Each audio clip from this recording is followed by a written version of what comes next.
Hello everyone, welcome back. My name is Shivam और आज की वीडियो में हम करने वाले हैं कंप्यूटर पीवाईक्यू सीरीज़ की 8th पार्ट।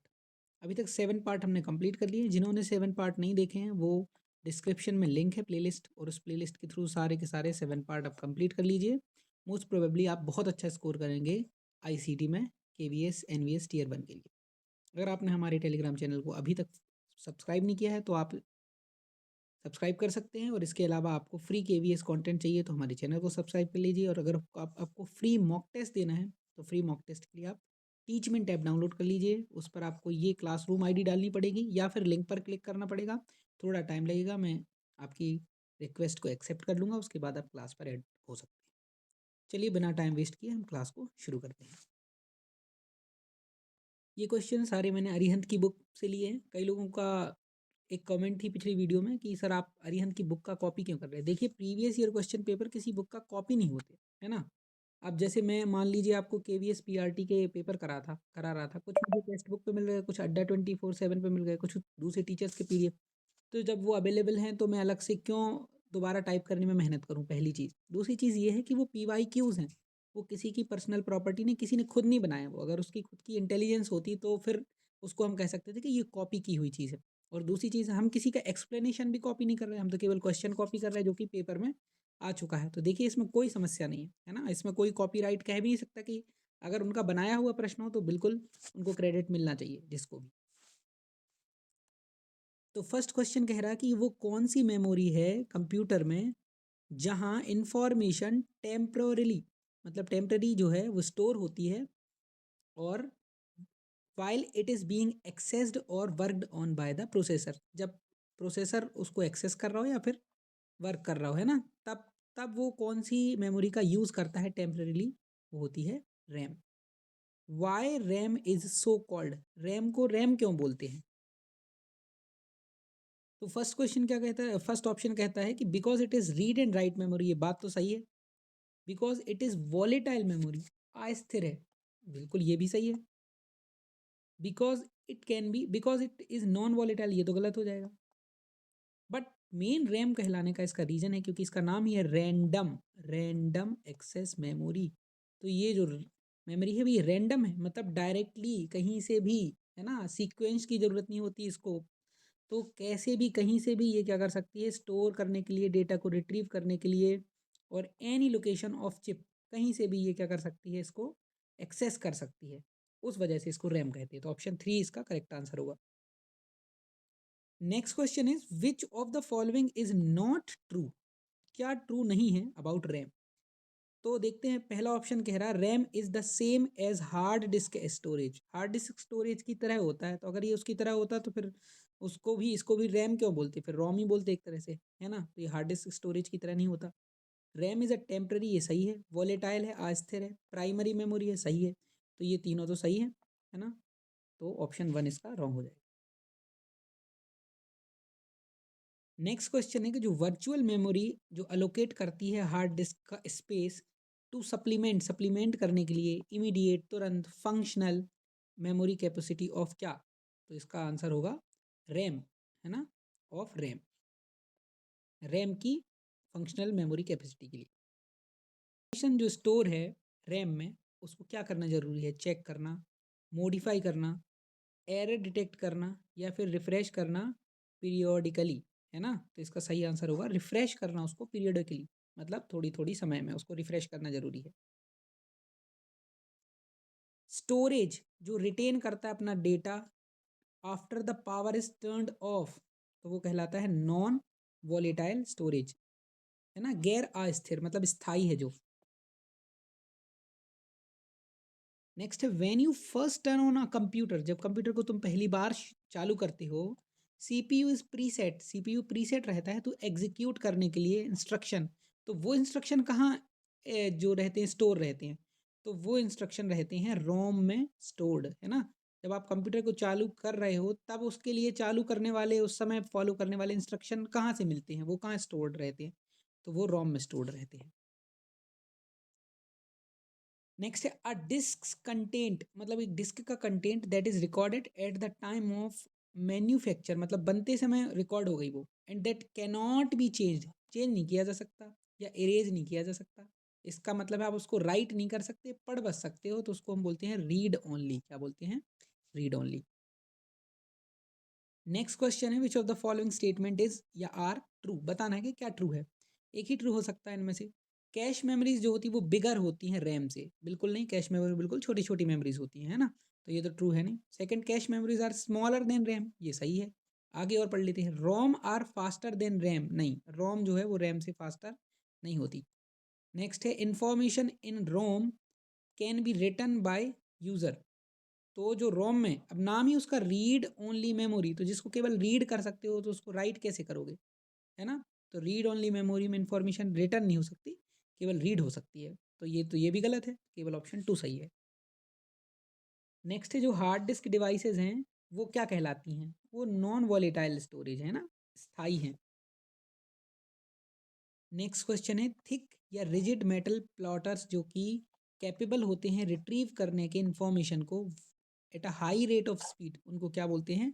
हार्ड डिस्क बोलते हैं। क्या बोलते हैं? Hard disk. हार्ड ड्राइव जो होती है वो क्या स्टोर करती है? तो वो परमानेंट डेटा को स्टोर करती है। देखिए, डेटा वॉलेटाइल नॉन वॉलेटाइल नहीं होता, मेमोरी जो होती है वो वॉलेटाइल नॉन वॉलेटाइल होती है ना, तो यहाँ परमानेंट डेटा इसका आंसर होगा। This can be repeated in the exam. तो जो 3.5 इंच की फ्लॉपी डिस्क होती है उसकी कैपेसिटी कितनी होती है? बहुत कम, 1.44 MB, ध्यान रखिए। नेक्स्ट है, most common storage device for the personal computer. Personal computer के लिए सबसे कॉमन स्टोरेज डिवाइस क्या है? तो सबसे कॉमन स्टोरेज डिवाइस जो पर्सनल कंप्यूटर के लिए है वो है फ्लॉपी डिस्क। तो फ्लॉपी डिस्क इसका आंसर हो जाएगा। ये सबसे कॉमन नहीं है, है ना। तो पहले क्या है, पहले फ्लॉपी डिस्क ही होती थी, अब उसके बाद HDD आ गई, हार्ड डिस्क ड्राइव, फिर उसके बाद SSD भी आ चुकी है अब, है ना। SSD का फुल फॉर्म क्या होता है आप कमेंट में लिख के बताइए। नेक्स्ट है, स्मॉलेस्ट कैपेसिटी किसकी होती है? वही फ्लॉपी डिस्क की, 1.44 MB। ऑप्टिकल डिस्क का एक एग्जाम्पल क्या है? तो ऑप्टिकल डिस्क क्या है? DVD, है ना, या तो CD होती है तो DVD होती है, तो डिजिटल वर्सेटाइल डिस्क। नेक्स्ट में DVD का फुल फॉर्म पूछ लिया है, तो कभी वर्सेटाइल की जगह पे वीडियो भी आ जाता है ना, तो ऑप्शन 3 भी सही हो सकता है इसका। अगर वर्सेटाइल नहीं है तो फिर वीडियो लगाना आप। एक DVD क्या है? तो DVD एक ऑप्टिकल स्टोरेज डिवाइस है ना, प्रकाशिक। टर्म बिट, बिट जो है वो बाइनरी डिजिट है, पढ़ चुके हैं हम, है ना। नेक्स्ट है, बिट क्या है? तो बिट जो है वो smallest unit of digital information है ना, बाइनरी डिजिट, डिजिटल इंफॉर्मेशन 0 और 1 के फॉर्म में सेव होती है, तो उसकी स्मॉलेस्ट यूनिट है बिट। ये आपको पता है कि 4 बिट नेबल बनाते हैं। अब byte can represent any number. एक बाइट कितने कौन से नंबर रिप्रेजेंट कर सकता है? बिटवीन 0 एंड, आंसर होगा 255। आपको पता है कि एक बाइट में होते हैं 8 बिट। कितने बिट होते हैं? 8 बिट। 8 बिट मतलब अगर आप 2 की पावर 8 करेंगे तो कितना आएगा? 2 2 जा 4, 4 2 जा 8, 8 3 जा 8 2 जा 16, ऐसे करते जाएंगे तो 2 पे 8 की पावर आ जाएगा, ये है ना 256। तो 256 डिजिट्स हो सकते, तो जिसमें से एक 0, बाकी 255, है ना, तो ये आंसर हो जाएगा। नेक्स्ट क्वेश्चन है कि 1 बिलियन बाइट अप्रोक्सीमेटली किसके बराबर होता है? तो बिलियन, है ना, जैसे आप देखते किसी पोस्ट पे लाइक रहते के में, के मतलब उतने थाउजेंड, है ना। एम में, एम मतलब उतने मिलियन। फिर आते हैं व्यूज यूज, उतने बी मतलब उतने बिलियन में। अब उसको हमें बिट्स बाइट्स के फॉर्म में बताना है, तो आपको पता है कि किलो बाइट तो होता है केबी के बाद क्या आता है? MB। लेकिन MB के बाद क्या आता है? GB, है ना, गीगा बाइट। तो जो हमारा डेसिमल सिस्टम में बिलियन है, वही जो बाइनरी सिस्टम है उसमें गीगा है, तो इसका सही आंसर होगा गीगा बाइट। नेक्स्ट है, HDD एक ऐसी टेक्नोलॉजी है जहां कन्वेंशनल डिस्क ड्राइव को कंबाइन कर दिया जाता है नॉन वॉलेटाइल फ्लैश मेमोरी। इतना ज़्यादा याद रखने की जरूरत नहीं, हो सकता है HDD का फुल फॉर्म आ जाए, तो क्या हो जाएगा? Hybrid hard disk drive. HDD तो सभी को पता है, हार्ड डिस्क ड्राइव, है ना, उसके आगे H और आ जाएगा तो बन जाएगा हाइब्रिड, क्योंकि इसमें flash memory non volatile flash memory के साथ कंबाइन कर दिया है, दो तरह की चीज़ों को मिला दिया, तो वो हाइब्रिड बन गई। नेक्स्ट क्वेश्चन है जो ऑक्टल सिस्टम है। ऑक्टल सिस्टम आपको पता है कि 0 से लेके 7 तक टोटल 8 डिजिट्स है ना। अब चेक करते हैं ऑक्टल सिस्टम के बारे में क्या बात है। नीड्स लेस डिजिट, कम डिजिट चाहिए होती हैं, represent a number than in binary system. Binary system से कम डिजिट्स चाहिए होते हैं। तो बिल्कुल सही है एक तरह से। जैसे मान लीजिए अब अगर आपको 6 लिखना है तो बाइनरी में 6 कैसे बनेगा। बाइनरी में 6 बनेगा 110, मे बी 110, एक सेकेंड।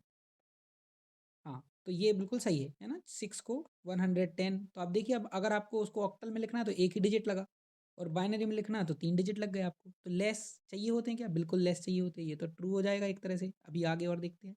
नीड्स मोर डिजिट्स, तो मोर डिजिट्स तो नहीं चाहिए होते, अभी हमने देख लिया। Needs same number of digit, same भी नहीं चाहिए होते। Needs same number of digits to represent a number as decimal system. तो जितने डेसिमल सिस्टम है, फिर यहाँ समस्या आ जाएगी। अब आपको पता है डेसिमल सिस्टम, आपको पता है कि 0 से लेके 10 तक आपके पास संख्याएं हैं, 0 से लेके 9 तक डिजिट्स हैं, तो इसमें ज़्यादा हैं। तो डेसिमल सिस्टम के सेम नंबर कैसे चाहिए हो सकते हैं, है ना। डेसिमल सिस्टम से अभी शुरुआत में तो बराबर चाहिए होंगे, लेकिन जब कोई बड़ा सा नंबर लोगे तो डेसिमल कम में रिप्रेजेंट कर देगा, लेकिन ऑक्टल को ज़्यादा लग जाएंगे। तो ये जो है ये गलत हो जाएगा, ऑप्शन 1 इसका सही हो जाएगा। एक हेक्सा डिजिट को कैसे रिप्रेजेंट कर सकते हो। तो आपको पता है कि एक डिजिट, है ना, एक डिजिट, एक हेक्साडेसिमल जो है उसका एक एक नंबर होता है, वो 4 बाइनरी डिजिट से क्या होता है, रिप्रेजेंट होता है। 4 बाइनरी डिजिट से रिप्रेजेंट होता है। तो इसका सही आंसर क्या हो जाएगा, 4 बाइनरी बिट्स। 4 बाइनरी बिट्स, है ना। कैसे कर सकते हैं, जैसे मुझे मान लो लिखना है 1 ही लिखना, ये हेक्साडेसिमल का 1 है ना, हेक्साडेसिमल डिजिट का 1 है। तो बाइनरी में इसको लिखेंगे हम 0001 इस तरह से। और अगर मान लो हमें लिखना है ए आपको पता है कि 0 से लेकर 9 के बाद ए आता है, मतलब ए हुआ 10।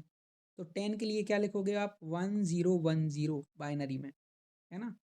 तो 1 से 4 जो है एक्सप्रेस किए जा सकते हैं ना। तो इसका answer option number 2।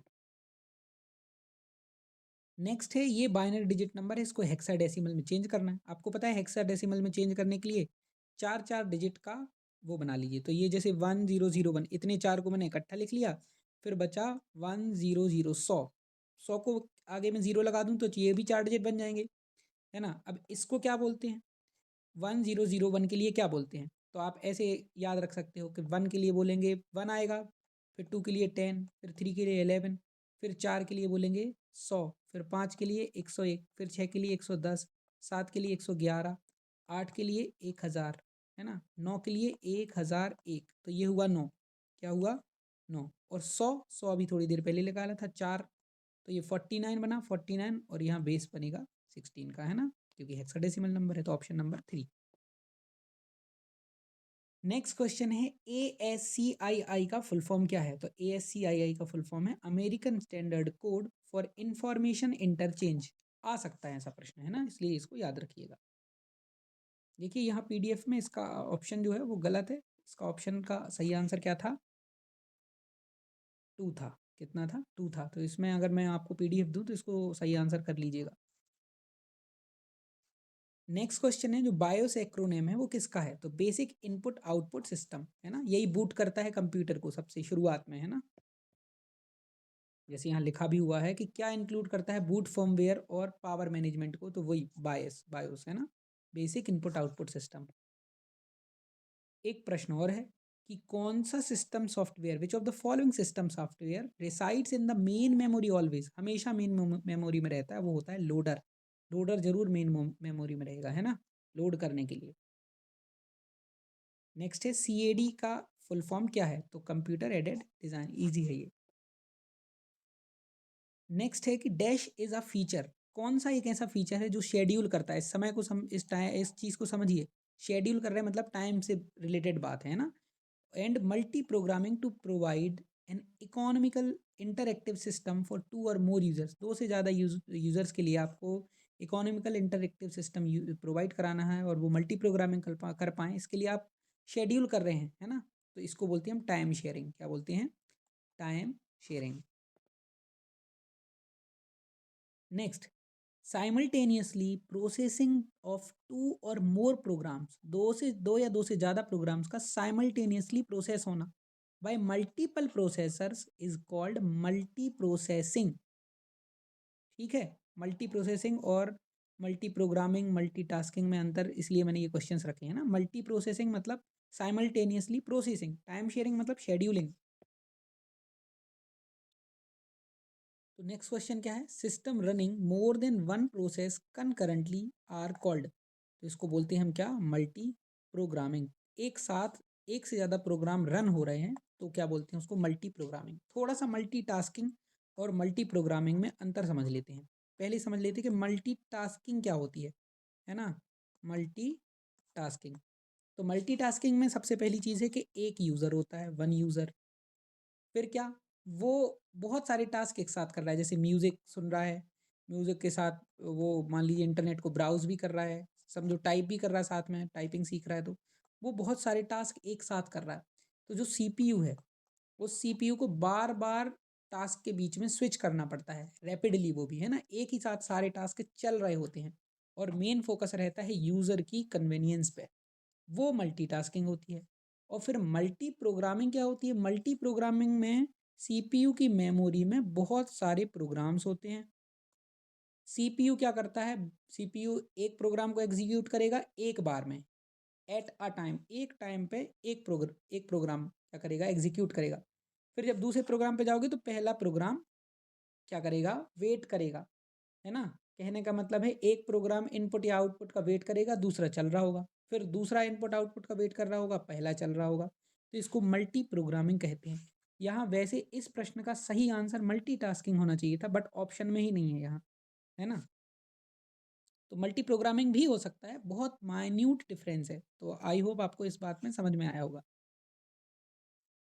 Next question है कि विच ऑफ द फॉलोइंग, इनमें से किसमें कंटेन होते हैं स्पेसिफिक क्या, specific rules and words that express the logical steps of an algorithm. तो एल्गोरिथम के जो लॉजिकल स्टेप्स को एक्सप्रेस करने वाले रूल्स और वर्ड्स होते हैं वो कौन कंटेन करता है, एक प्रोग्रामिंग लैंग्वेज कंटेन करती है। इसमें ऑप्शन नंबर 3 दिया गया है, बट गूगल पर देखने पर हमें ऑप्शन 1 ज़्यादा क्लियर दिखा है ना। ये जो टर्म्स मुझे, ये टर्म मुझे एक्चुअल में बुक में ही नहीं मिली ये टर्म, तो इसलिए मैंने इसको आंसर 1 सही माना है।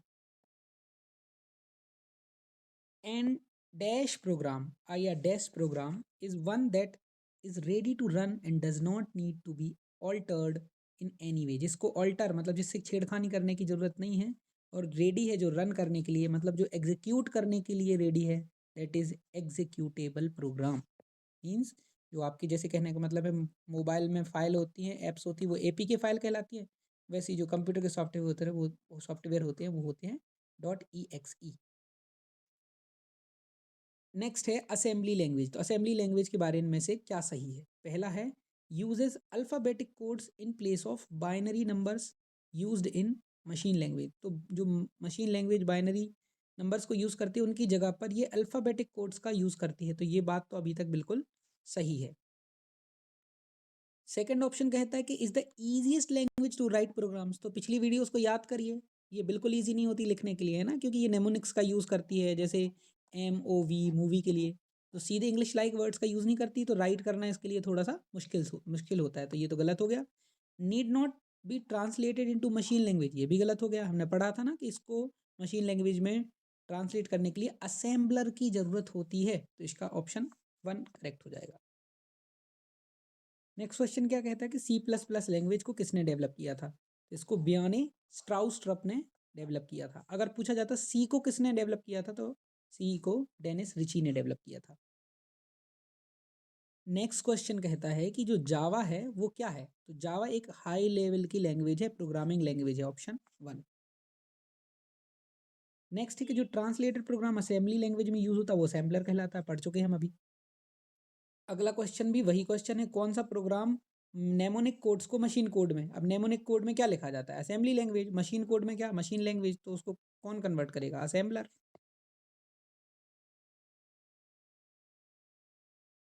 नेक्स्ट भी वही पूछ रहा है ना कि असेंबलर का क्या काम है, असेंबली को मशीन लैंग्वेज में चेंज करना।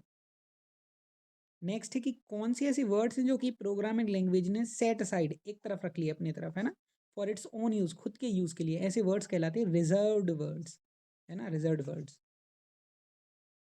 नेक्स्ट है, ये एक क्रॉस है बिटवीन ह्यूमन लैंग्वेज और प्रोग्रामिंग लैंग्वेज। प्रोग्रामिंग लैंग्वेज और ह्यूमन लैंग्वेज का क्रॉस है, कहलाते हैं स्यूडो कोड। जो कोड की तरह फील हो, है ना, लेकिन एक्चुअल कोड नहीं होते, तो स्यूडो कोड कहलाते वो।